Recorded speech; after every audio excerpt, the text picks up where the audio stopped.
안녕하세요. 예, 오늘부터는 블로그에 이렇게 전해드리는 이야기도 조금 영상으로 한번 만들어 볼까 해서 한번 시도를 지금 오늘 처음 해봤어요. 그래서 만약에 이게 괜찮으면 앞으로도 블로그 글 올리면서 같이 이렇게 짧은 영상도 한번 올려볼게요. 이게 왜냐하면 그냥 글로만 전해지는 거하고 이렇게 말도 같이 전해지는 것도 좀 느낌이 다르더라고요. 그래서 이건 괜찮을까? 이렇게 해봐도 될까? 한번 하면서 지금 시도를 해보는 거니까 블로그 글 읽으시고 읽기 전에 보셔도 괜찮을 것 같아요. 왜냐면 비슷한 얘기니까, 똑같은 얘기니까요, 주제는.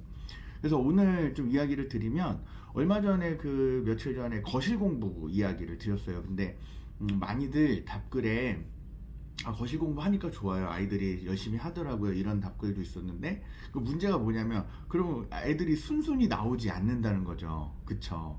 어떻게 뭐 거실 공부 이렇게 얘들아 거실로 나와라 하면 애들이 네 어머님 거실로 지금 나가겠습니다 이렇게 하고 나오나요? 순순히? 좀 모르겠어요. 저희 집은 그러지 않아서 이걸 어떻게 끌고 나오는 것까지가 굉장히 어렵더라고요. 그래서 그런 부분들을 오늘 좀 얘기를 해드리려고 해요. 그래서 아이들이 혼자서 공부하는 거는 그것도 괜찮아요. 만약에 자기주도적 학습이 되어 있고 혼자서도 나 진짜 열심히 해야지 그런 거는 혼자서 조용히 공부하는 게 좋죠. 근데 문제는 뭐냐면 혼자 그렇지 않은 경우에, 그러니까 내가 좀 공부를 막 열심히 해야지 막 이런 게 아니라 그냥 마지못해서 하는 경우에는 딱 방에 들어가면 굉장히 아이들에게 좀 안 좋은 것들이 많아요. 뭐 웹툰을 볼 수도 있고, 스마트폰을 만지작거릴 수도 있고, 게임을 할 수도 있고, 뭐 장난감을 만지작거릴 수도 있고, 아이들이 할 수 있는 것들이 많아서 그게 학습을 굉장히 많이 방해를 해요. 그래서 그거를 우리가 학습 저해 요소라 그러는데, 중요한 거는 아이들에게 이런 학습 저해 요소가 좀 많이 없어지도록, 많이 제거해지도록 해줘야 학습이 이루어지고 공부가 되니까, 아무래도 그 방보다는 거실에서 공부를 하는 게 훨씬 좀 좋지 않을까 싶어요. 그래서 거실에서 이제 공부하는 습관을 들여야 되는데, 문제는 뭐냐면 이렇게 거실에서 공부하자 그러면 아이들이 보통 어떻게 얘기하냐면 왜 꼭 그래야 되는데요? 뭐 이렇게 말하는 아이들도 있고, 왜 방에서 공부하면 안 되는데요? 뭐 이렇게 하는 아이들도 있고, 그리고 저는 방에서도 잘할 수 있단 말이에요, 이렇게 말하는 아이들도 있어요. 그럼 이렇게 말하면 어때요? 부모님들은 말문이 막히죠. 그래서 이럴 때는 서로 이렇게 딱 팽팽하게 맞닿아 있을 때는 팡팡하거든요. 그러면 굉장히 실랑이도 크고 막 힘들어요, 서로. 그러니까 만약에 거실 공부를 해야겠다라고 생각을 하시면 한 하루 이틀 좀 시차를 두시고 하시는 것도 괜찮아요. 아이들이 너무 거부할 경우에 그냥 그 순간에 딱 나와서 하는 아이들이면 그냥 그날부터 해도 괜찮은데, 만약에 너무 심하다 그러면 이제 첫 번째는 뭘 어떻게 해야 되냐면 아이한테 상황 인식을 하게끔 시켜줘야 돼요. 그래서 거실에서 공부하는 게 필요하구나 라는 게 좀 필요하거든요. 그래서 좀 이런 거죠. 아이한테 해줄 수 있는 말이, 네가 방에서 공부할 때 숙제도 제대로 못하고 새벽까지 있었잖아. 그리고 학원에서도 막 재시험 보고, 그리고 뭐 학원 안 다니는 아이라면 너 공부하고 나서 이렇게 단원평가 풀면 다 틀리잖아. 그러면 그거 공부가 제대로 안 된 건데, 그럼 너 그거 집중 안 했다고밖에 볼 수 없어. 누가 봐도 네가 집중을 했으면 다 될 거야 그게. 이렇게 얘기를 해주면 아이가 어떻게 얘기하냐면, 네 어머님, 네 아버님, 제가 집중을 잘 안 했네요. 앞으로 제대로 하겠습니다. 이렇게 하지 않죠. 예, 이렇게 하지 않아요. 그럼 했는데도 안 될 수도 있죠. 막 이렇게 얘기를 하는 애들이 많아서, 일단은 그럼에도 불구하고 너가 이렇게 이렇게 해서 지금 거실 공부가 필요하다는 거를 얘기를 해야 돼요. 그리고 나서 아이들은 보통 말할 거예요. 이렇게 그냥 그래도 제 방에서 할 거예요. 그러면 하게 냅두세요. 하게 냅두시고, 그러니까 그날 딱 이렇게 딱 잡아서 끌고 갈 수 있으면 괜찮은데, 이게 너무 막 신랑이가 커진다 그러면 그냥 한번 뜸 들이는 게 필요해요. 두 번째로 뜸 들이는 게 필요하죠. 제가 블로그엔 레스팅이라고 적어놨는데, 우리 스테이크 구울 때 막 이렇게 굽고 난 다음에 한번 썰면 막 육즙 팡 터지잖아요. 그래서 그걸 막기 위해서 쫙 이렇게 뜸 들이는 과정이 필요하거든요. 밥할 때도 마찬가지고. 그래서 하루 이틀 정도 뜸을 들여주시는 게 좋아요. 일단 아이한테 선전포고를 했으니까, 너 그러면 좋아, 지금 오늘은 네 방에서 공부를 하고 대신에 이렇게 되면은 너는 군말 없이 거실로 나와서 해야 되는 거야 라고 딱 그냥 얘기를 해주는 거예요. 그러면 이렇게가 언제냐, 그러면 할 일을 제대로 안 해서 되게 늦어요. 끝내는 시간이 늦거나, 뭐 공부를 너무 대충 해서 뭐 단원평가 문제나 이런 거 풀었더니 많이 틀리거나, 아니면 숙제를 제대로 안 해가서 학원에서 남았어요. 아니면 공부가 제대로 안 돼서 학원에서 계속 제시험을 본다. 그리고 공부한다고 해놓고 방에서 딴짓을 한다. 근데 딴짓 하는 거 어떻게 알 수 있냐면, 문 닫아놓고 공부를 하면 안 돼요. 사실 공부할 때는 문 열어놓는 걸로, 그래야 이제 확인이 되잖아요.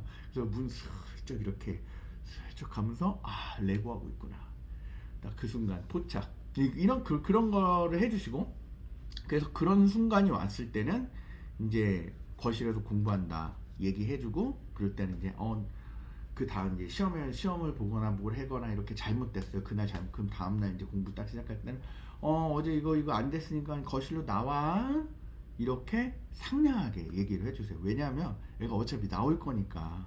그냥 처음부터 나올 때부터 막 짜증내고 막 이러면 서로 힘들거든요. 그러니까 그때는 그냥 나오자, 그냥 건조하게라도 그렇게 최소한 화내지 말고 얘기해 주시면 좋아요. 그러면 이제 거실 공부가 됐어요. 이제 끝난 거예요. 끝난 게 아니에요. 거실에서 공부시키면 애가 꼼지락거려요. 특히 초등학생들은 집중하는 시간이 굉장히 짧아서 도대체 우리 애는 왜 저러지? 하는데, 보통 아이들이 집중하는 시간이 한 10분, 20분 막 넘지 않아요. 초등학생 같은 경우에는. 그래서 뭐 하다가 힘들어하고 그러니까, 이 아이들 공부 봐줄 때는, 어린아이들 공부 봐줄 때는 어떻게 하냐면, 한 문제 풀고 한 문제 피드백 주는 것도 필요해요. 저는 6학년 때까지 해봤어요. 저희 애들 가르치면서 너무 꼼지락거리니까, 그래, 그럼 너 두 문제 풀고 아빠가 답 맞춰줄게. 두 문제 풀고 답 맞춰주고, 이거 했구나, 잘했어. 그리고 또 이제 두 문제 풀고 답 맞춰주고, 한 문제 풀고 답 맞춰주고, 이런 과정이 필요해요. 이게 좀 힘든 거예요. 거실 공부가 되게 거실에서 나와서 뭐 부모도 편안하고 아이도 편안하고 이런 게 아니고, 그 순간에 이제 같이 피드백도 줘야 되고, 옆에서 자리 지켜줘야 되고, 이런 게 있으니까 사실은 이 부모님들한테도 사실은 되게 힘든 일이죠, 이게. 그러니까 좀 이렇게 거실 공부를 좀 해 주시고요. 근데 이제 너무 집중이 안 된다 그러면 피드백을 짧게 해주시는 게 좋아요. 이게 피드백을 짧게 해주면 애들이 탁탁탁탁 되거든요, 집중이. 우리가 이제 저희도 학교에서 뭐 이렇게 뭔가를 이렇게 배울 때 교육학이나 어떤 뭐에서 얘기를 하면 피드백 주기를 굉장히 짧게 주는 것도 아이들 학습에 끌어들이는 굉장히 좋은 요인이 된다고 하거든요. 그래서 힘들지만 피드백은 짧게, 만약에 집중이 안 되면 그렇게 해주시는 게 좋고, 그 다음에 공부를 다 끝냈잖아요, 거실에서. 그럼 어떻게 해줘야 되냐, 군디 툭툭 이렇게 해주는 거예요. 그러니까 아이들이 자기가 이제 열심히 했고 이러면 격려받고 싶어요. 누구나 다 그래요. 아이들이 내가 이렇게 열심히 했는데 그냥 밍숭맹숭 이렇게 하면 그것도 괜찮죠. 나쁘진 않은데, 더 좋은 방법은 뭐냐면 오늘 공부하느라 고생했어 하면서 이렇게 열심히 했네, 멋있어, 이렇게 좀 격려해주고 지지해주면 그게 굉장히 아이들한테는 긍정적인 어떤 기억으로, 경험으로 다가오거든요. 그리고 긍정적인 경험이 쌓이면 사실 긍정적인 걸 하고 싶어요. 거실에서 공부하고 엄마가 이렇게 하는 게 편안하고 기분 좋고, 이런 게 계속 누적이 되다 보면 자연스럽게 그냥 거실에서 공부를 하게 되는 거예요. 그렇게 해서 이제 마지막에 끝날 때는 이렇게 격려해주고 잘했어, 수고했어, 막 그 옥상 달빛 노래 있잖아요. 그 수고했어 오늘도, 수고했어 오늘도, 이런 식으로 수고했다 좀 아이한테 이렇게 톡톡 이렇게 해주고, 그리고 서로 기분 좋게 이렇게 공부를 끝내면 거실 공부도 좀 괜찮지 않을까, 가능하지 않을까, 이렇게 생각이 들어요. 근데 오늘 이렇게 블로그에 영상을 한번 같이 담아봤는데, 앞으로도 이게 괜찮으면 한번 해볼게요. 네, 제가 지금 몰골이 말이 아니에요. 지금 다른 데 나와 있어가지고 글 쓰느라고, 네, 전장터에서 지금 열심히 글을 쓰다가 이렇게 블로그하고 유튜브 그 영상을 지금 올리는 거거든요. 그러니까 외모는 원래 신경 안 쓰시는 거잖아요, 제 외모는.